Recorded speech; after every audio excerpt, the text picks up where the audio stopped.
नमस्कार दोस्तों, आप देख रहे हैं हलचल न्यूज। समय हो चला है झारखंड की खबरों को जानने का और उनसे अपडेट होने का। तो चलिए शुरुआत करते हैं पहली और महत्वपूर्ण बड़ी खबर से। इससे पहले अगर आप हलचल न्यूज पे नए हैं तो चैनल को सब्सक्राइब करके बेल आइकन प्रेस कर दीजिए, जिससे झारखंड की छोटी बड़ी अपडेट्स आप तक पहुंच।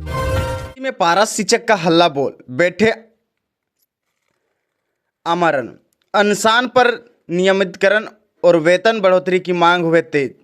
तो झारखंड की राजधानी रांची में पारा शिक्षकों की यानी सहायक अध्यापकों का आंदोलन एक बार फिर से तेज हो गया है। बड़ी संख्या में शिक्षक नागा बाबा खटाल के पास समान काम के बदले समान वेतन की मांग को लेकर शनिवार से आमरण अनशन पर बैठे हैं। राज्य के विभिन्न जिलों से पहुंचे शिक्षक का कहना है कि वो पिछले कई वर्ष से सरकारी स्कूलों में सेवा दे रहे हैं, लेकिन आज तक उन्हें स्थायी नहीं किया गया। इतना ही नहीं, उन्होंने मिलने वाले मानदेय की बेहद कम है, जिससे उनका जीवन यापन करना मुश्किल हो रहा है। शिक्षकों की मुख्य मांग है कि समान काम के बदले समान वेतन लागू किया जाए। पारा शिक्षकों का नियमितकरण, साथ ही वेतन में बढ़ोतरी और अन्य सरकारी सुविधाएं दी जाए। अनशन पर बैठे शिक्षकों को कहना है कि सरकारी और कई बार आश्वासन दिया गया, लेकिन जमीनी स्तर पर अब तक कोई ठोस फैसला नहीं लिया गया। इसी वजह से मजबूर होकर उन्हें आमरण अनशन जैसे कड़े कदम उठाने पड़े। धरना स्थल पर शिक्षकों की संख्या लगातार बढ़ती जा रही है। कई संगठनों और स्थानीय लोगों का भी उन्हें समर्थन नहीं मिल रहा है। शिक्षक का कहना है कि जब तक उनकी मांगें पूरी नहीं होती वो पीछे हटने वाले नहीं हैं। पारा शिक्षक ने सरकार को साफ चेतावनी दी है कि अगर जल्दी ही उनकी मांगों पर सकारात्मक निर्णय नहीं लिया गया तो यह आंदोलन और व्यापक रूप ले सकता है। फिलहाल इस पूरे मामले में सरकार की प्रतिक्रिया का इंतजार किया जा रहा है। अब देखना यह होगा कि पारा शिक्षकों की इन मांगों पर सरकार क्या कदम उठाती है। नहीं जारी किया मैट्रिक बोर्ड परीक्षा का रिजल्ट, विद्यार्थियों और माता पिता से की यह खास अपील। शुक्रवार की देर रात को कथित और तौर जैक बोर्ड द्वारा मैट्रिक बोर्ड परीक्षा रिजल्ट वेबसाइट पर जारी करके हटा दिया गया। रिजल्ट की कथित तस्वीरों सोशल मीडिया पर वायरल भी है। छात्रों ने कन्फ्यूजन की स्थिति पर अब झारखंड एकेडमिक काउंसिल ने जारी कर दी है। सोशल मीडिया पर कुछ शरारती तत्वों ने मैट्रिक बोर्ड परीक्षा 2026 के रिजल्ट से संबंधित भ्रम खबरों और फर्जी तस्वीरों पर प्रेरित की है। जैक ने स्पष्ट किया, माध्यमिक परीक्षा फल तैयार करने की प्रक्रिया चल रही है, रिजल्ट घोषित नहीं किया गया है। जैक बोर्ड ने विद्यार्थियों और उनके माता पिता से अपील की है कि वो भ्रम सूचनात्मकों और फर्जी खबरों पर ध्यान न दें। बताया गया है कि रिजल्ट जारी होने की जानकारी बोर्ड की ओर से समाचार पत्रों और अधिकृत वेबसाइट पर दी जाएगी। झारखंड एकेडमिक काउंसिल ने कहा है कि रिजल्ट समेत किसी भी अन्य जानकारी के लिए केवल आधिकारिक वेबसाइट को। शुभम यादव की अंतिम संस्कार में उमड़ा जैन सैलाब, मेयर बोले हत्या का जल्द खुलासा हो। धनबाद जिले के बढ़ते अपराध के बीच सोनारंडी में हुई शुभम यादव की हत्या ने पूरे इलाके को झकझोर दिया है। शनिवार शाम पोस्टमार्टम के बाद जैसे ही शुभम यादव का शव सोनारंडी स्थित उनके आवास पहुंचा, परिजनों के बीच चीख पुकार मच गई और माहौल गमगीन हो गया। शुभम यादव की अंतिम यात्रा में सैकड़ों की संख्या में लोग शामिल हुए। स्थानीय लोगों के समाज सेवी और विभिन्न राजनीतिक दलों के प्रतिनिधि मृतक के परिजनों को सांत्वना देने पहुंचे। इस दौरान धनबाद के मेयर संजीव सिंह और डिप्टी मेयर अरुण चौहान भी उनके आवास पहुंचे और शोक संत परिवार को ढाढ़स मध्य उन्होंने हर संभावना सहायता का भरोसा दिलाया और मामले में सख्त कार्रवाई की बात कही। मीडिया से बातचीत में मेयर संजीव सिंह ने घटना को बेहद मार्मिक बताते हुए कहा कि शुभम यादव समाज की मुख्य धारा में लौटकर एक नई पहचान बनने की कोशिश कर रहे थे, लेकिन उसकी इस तरह से निर्माण हत्या होना बेहद दुखद है। उन्होंने प्रशासन से अपील की है कि इस मामले की जांच के लिए विशेष टीम गठित कर त्वरित कार्रवाई किया जाए। आज से और बढ़ेगी गर्मी। आज 19 अप्रैल 2026 21 अप्रैल तक की कई जिलों में लू का अलर्ट, लोगों को सावधान रहने की सलाह।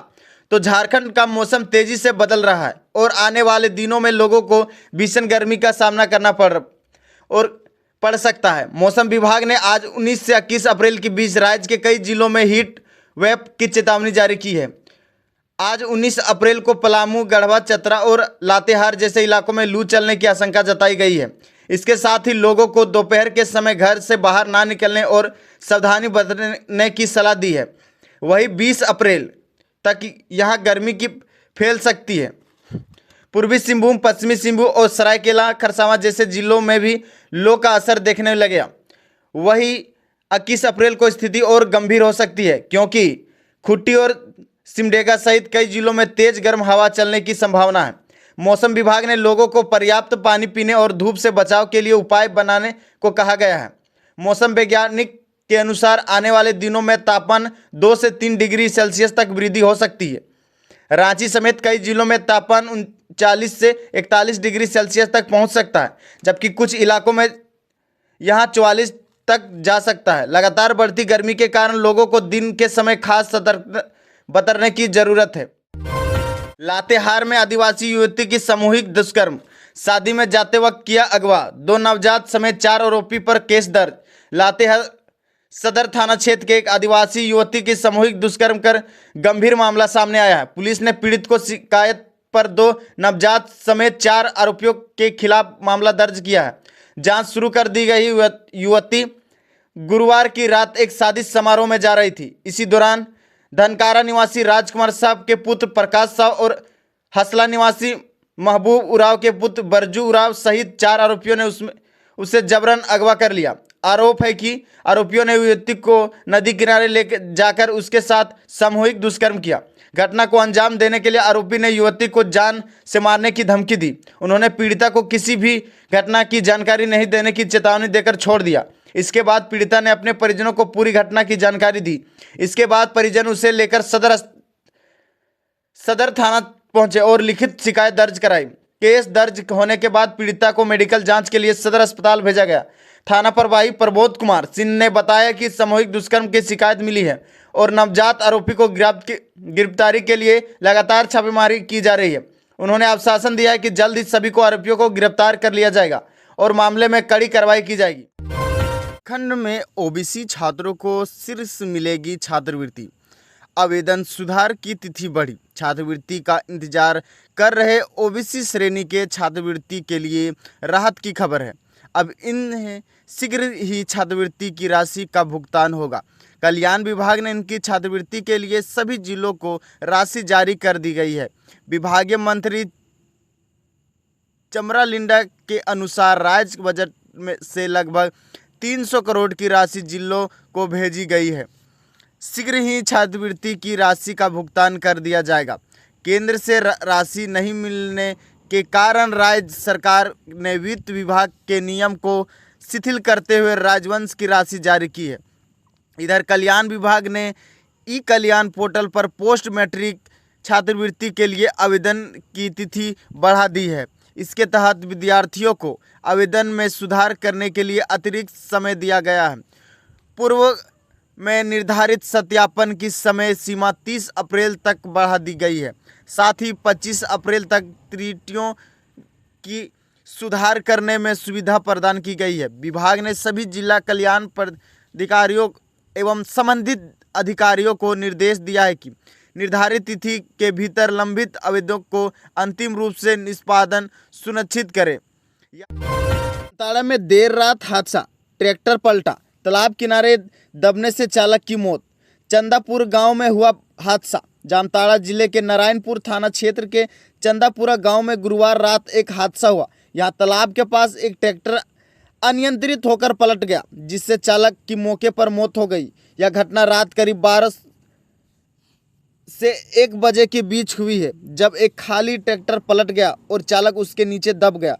हादसे के बाद आसपास के ग्रामीण मौके पर जमा हो गए। स्थानीय लोगों ने तत्काल नारायणपुर थाना पुलिस को सूचना दी। पुलिस की टीम घटनास्थल पर पहुंची, शव को कब्जे में लिया, जांच शुरू कर दी। पुलिस घटना के कारणों को पता लगाने में जुटी हुई है। मृतक की पहचान 35 वर्षीय हंसराज राजवार के रूप में हुई है। वह धनबाद जिले के टुंडी थाना क्षेत्र के लोधरिया का निवासी था। मूल रूप से वह नारायणपुर थाना क्षेत्र के पंडी गांव का रहने वाला था और ट्रैक्टर चलाकर अपने परिवार का भरण पोषण करता था। शुक्रवार सुबह हादसे की सूचना मिलने पर परिजन घटनास्थल पर पहुंचे। नारायणपुर थाना पुलिस ने शव को कब्जे में लेकर कागजी कार्रवाई पूरी की। हंसराज राजवार के परिवार में उनकी पत्नी, 2 बेटे, 1 बेटी है। उनका परिवार पूर्वी टुंडी के लोधारिया बहादुरपुर में रहता था, जबकि हंसराज अपने मामा के घर रहकर ट्रैक्टर चलाते थे। ग्रामीणों ने प्रशासन से पीड़ित परिवार को मुआवजा और सहायता प्रदान करने की मांग की है। सरंडा में चल रहे सर्च ऑपरेशन, जवानों ने नक्सलियों को चारों ओर से घेरा, भागने के सभी रास्ते को लेकर दिया सील। सरंडा के छोटा नागपुर थाना अंतर्गत बालिबा के पास चडरा डेरा के जंगलों में नक्सलियों से हुई मुठभेड़ के बाद सुरक्षा बलों ने सर्च ऑपरेशन शुरू कर दिया। सूत्र बताते हैं कि सीएफएफ ने नक्सलियों को चारों ओर से घेर रखा है। उनको भागने के सभी रास्तों को सील कर दिया गया है। साथ ही आसमान से भी कड़ी नजर रखी जा रही है। अन्य सूत्र की माने तो नक्सलियों की संख्या 100 से ज़्यादा है। इसमें 1 करोड़ की नामी नक्सली मिस्त बेसरा भी शामिल है।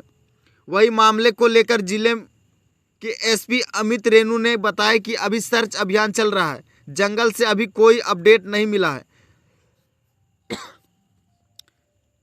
मुठभेड़ में कोबरा बटालियन 205 के इंस्पेक्टर सत्य प्रकाश समेत 6 जवान घायल हुए। घायलों में इंस्पेक्टर सत्य प्रकाश, जवान जितेंद्र रॉय, उत्तम कुमार सेनापति, सोलेश कुमार दुबे, प्रेम और अभिनय कुमार हैं। सर्च अभियान के दौरान आईडी को लेकर सीएफ पूरी तरह सतर्कता और सावधानी बरत रही है। 10 किलोमीटर एरिया में लगभग 1500 से ज़्यादा तेज तर्रार कमांडोज घेरावानी कर रखी है। वही 4000 जवान तैनात किए गए हैं। उधर आपात स्थिति में मेदन नजर सामुदायिक स्वास्थ्य केंद्र को भी अलर्ट मोड पर रखा है। सीएससी प्रभारी डॉक्टर अनिल कुमार ने बताया कि उन्हें यहां की एम्बुलेंस को हमेशा तैयार रखने को कहा है ताकि आपात स्थिति में उनका इस्तेमाल किया जा सके।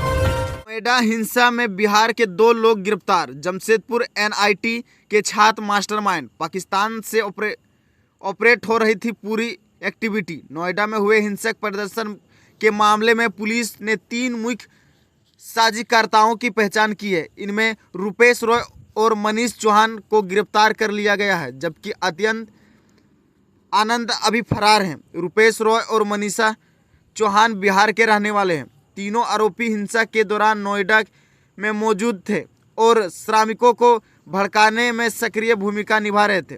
3 संगठनों के नाम भी सामने आए हैं। इनमें मजदूर बुंगुल दस्ता प्रमुख के रूप में शामिल है। इन संगठन के प्रमुख रुपेश रॉय यहां संगठन श्रमिकों को संगठित कर हिंसक प्रदर्शन के लिए उत्सुक रहे थे। वही जांच के दौरान पुलिस को 2 संगठित और ट्विटर हैंडल की जानकारी मिली। सूत्रों के मुताबिक यह हैंडल पाकिस्तानी से ऑपरेट किए जा रहे थे और पिछले 3 महीनों से एक्टिव थे। इन हैंडल्स को संचालित करने वाले वर्चुअल प्राइवेट नेटवर्क वीपीए। दुर्घटना से 2 शिक्षकों की मौत। गुमला में जनगणना कार्य से लौटते समय हुआ बड़ा हादसा। कार की टक्कर से हुई दुर्घटना। गुमला जिले के कमारा बड़ो मुख पर बुधवार दोपहर सड़क दुर्घटना में 2 शिक्षकों की मौत हो गई। यह हादसा कोटबो मोड़ के पास हुआ। दोनों शिक्षक जनगणना कार्य के लिए कमरा प्रखंड मुख्यालय जा रहे थे। इस दौरान उन्हें सामने आ रही कार से टक्कर मार दी। मृतक की पहचान राजकीय उत्क्रमित मध्य विद्यालय सीमर टोली के सरकारी शिक्षक धनेश्वर गोप निवासी केना लोया गांव और पारा शिक्षक वाहन सिंह निवासी सोमर टोली गांव के रूप में हुई है। वो एक ही बाइक पर सवार थे। दोपहर करीब 1 बजे टोकबो मोड़ के पास विपरीत दिशा से आ रहे थे। एक लाल रंग की कार ने उसकी बाइक को जोरदार टक्कर मार दी। टक्कर के बाद कार चालक लतरा कोसा गांव की ओर फरार हो गया। इस दुर्घटना में बाइक सवार दोनों शिक्षक गंभीर रूप से घायल हो गए थे। दुर्घटना की सूचना मिलते ही कामरा पुलिस टीम मौके पर पहुंची। स्थानीय ग्रामीण की मदद से घायल शिक्षकों को सीएचसी कामारा में भर्ती कराया गया। हालांकि जिनकी गंभीर स्थिति को देखते हुए चिकित्सकों ने उन्हें बेहतर इलाज के लिए रेफर कर दिया गया। घायल धनेश्वर गोप की मौत रांची रिम्स ले जाने के दौरान रास्ते में हो गए। वही बरुणन सिंह को ऑक्सीजन सपोर्ट पर गुमला सदर अस्पताल रेफर किया गया था, लेकिन उन्हें भी रास्ते में तेज रफ्तार ट्रैक्टर तालाब में गिरा। 2 युवक की दर्दनाक मौत। ट्रैक्टर की सर्विसिंग कराकर लौटते वक्त हुआ बड़ा हादसा। पश्चिमी सिंहभूम जिले में मुफिल थाना क्षेत्र के पंपड़ा कंसीवा को बुधवार एक ट्रैक्टर दुर्घटना में 2 युवक की मौत हो गई। यह घटना तब हुई जब एक तेज रफ्तार ट्रैक्टर सड़क किनारे तालाब में जा गिरा। जानकारी के अनुसार समीर बरदा 23 वर्षीय ट्रैक्टर चला रहा था और परमेश्वर ताहू 15 वर्षीय उसके साथ सवार था। दोनों ट्रैक्टर की सर्विसिंग कराकर घर लौट रहे थे। तेज गति के होने के कारण सड़क किनारे गड्ढे से बचाने का प्रयास में चालक ने ट्रैक्टर नियंत्रण खो दिया। अनियंत्रित ट्रैक्टर सीधे सड़क किनारे स्थित तालाब में जा गिरा। ट्रैक्टर के तालाब में गिरते ही दोनों युवक उसके नीचे दब गए और पानी में डूबने लगे। मृतक की पहचान राजधनवार थाना क्षेत्र के बाली गांव निवासी समीर परदा 23 वर्षीय और परमेश्वर 15 वर्षीय के रूप में हुई है। वाल्मीकि छात्रवृत्ति योजना।